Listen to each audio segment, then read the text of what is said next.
This is a presentation on our work, simulating Bandit learning from user feedback for extractive question answering, worked on in collaboration with Eunsol and Yoav. The research question we study in this work is how to continually improve NLP systems by learning from interaction with users. We focus on improving extractive QA models by learning from user interactions through simulation studies, which means that the model learns from simulated binary user feedback based on supervised data. Let's start with an example to illustrate our setup. A user asks, which country is the third most populous? A model answers Russia. Note that an extractive QA model not only takes a question but also a context paragraph as input to output an answer. The third line in the paragraph tells that US is actually the third most populous. So the user will give a negative feedback, indicating the model predicted answer is wrong. The model will learn from this type of user feedback and improve. This could be a conversation pair happening at one time step in model deployment. We expect the model will improve its performance by learning from user interaction. The learning curve shown here is one of our simulation experiments.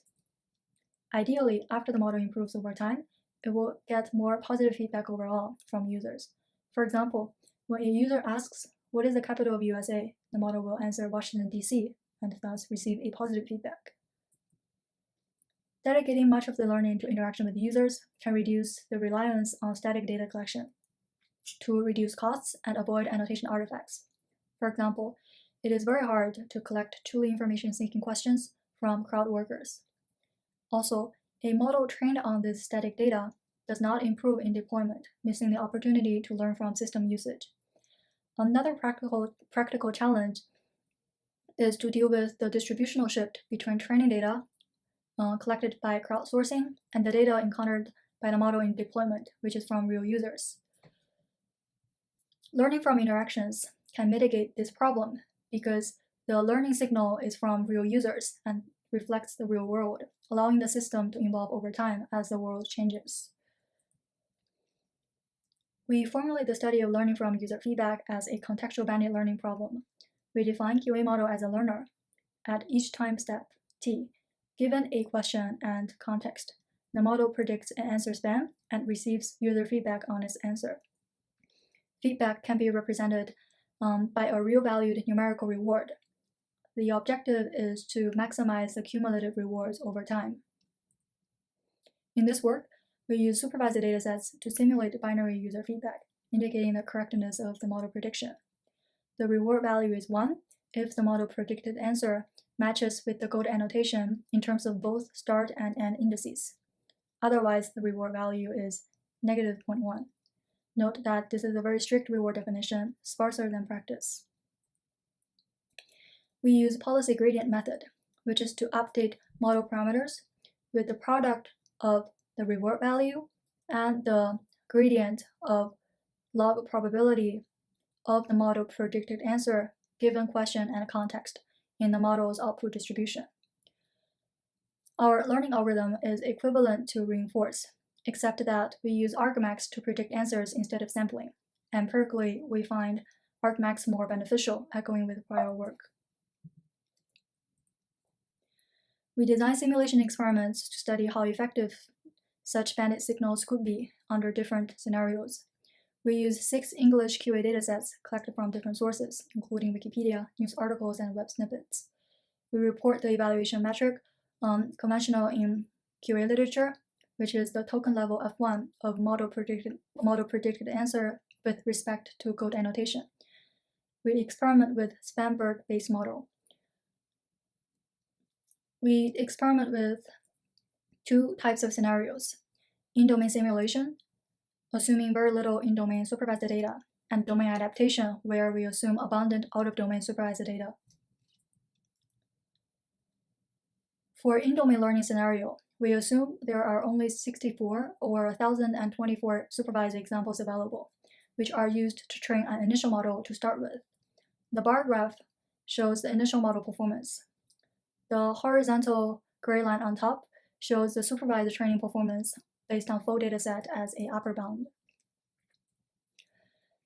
We simulate online learning from user feedback such that the model makes predictions, receives rewards, and updates parameters on the fly. Darker colors in the bar graph represent the model performance after simulation.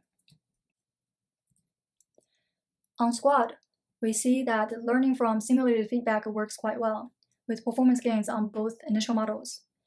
We plot their learning curves throughout the simulation on the right, which are very stable with much of the learning happening at the very early stage.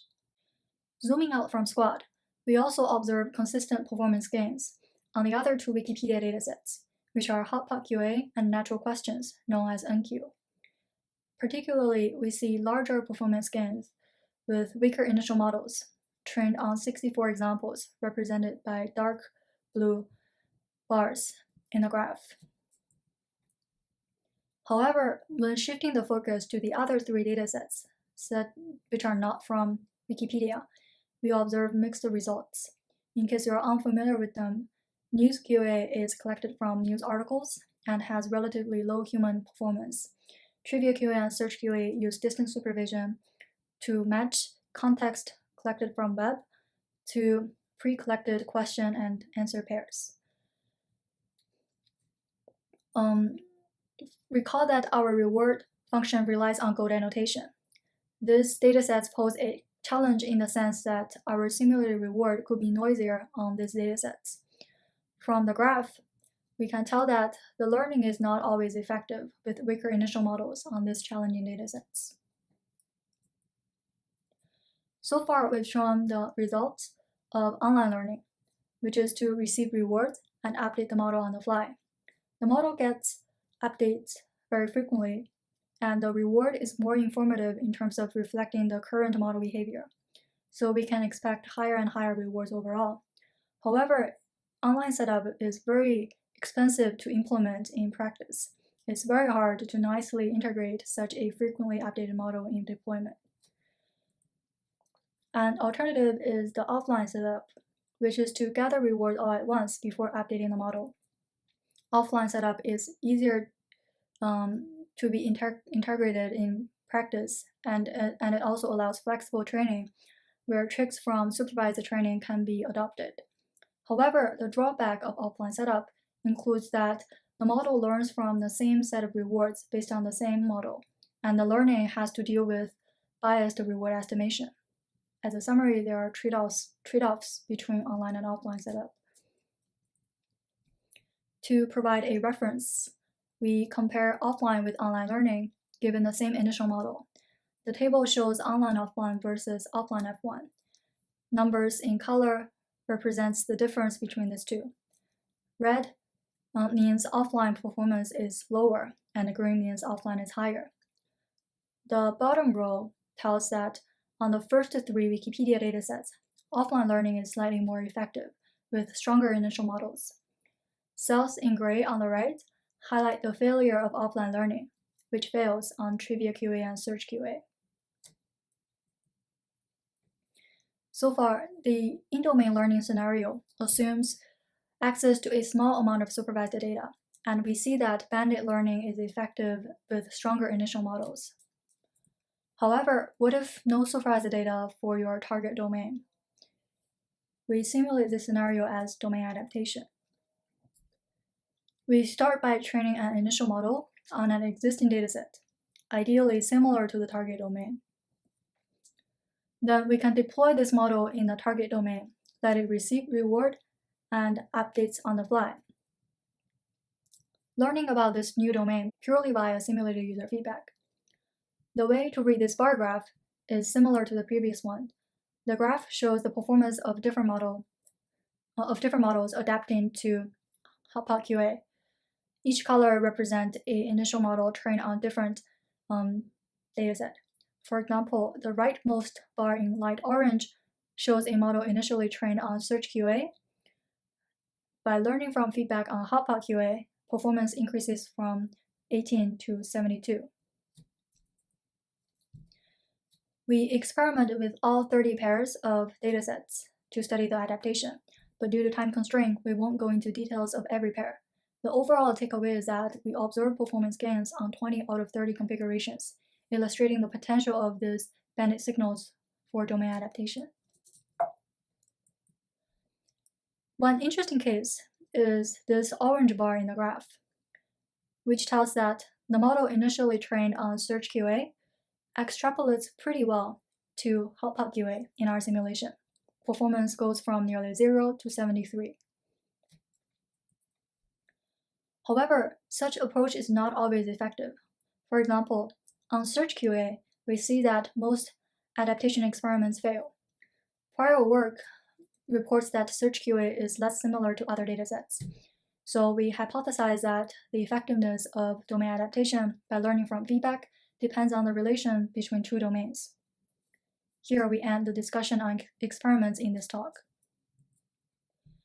Prior work relating to our study includes bandit learning applied in different NLP problems, such as structure prediction, semantic parsing, machine translation, and so on.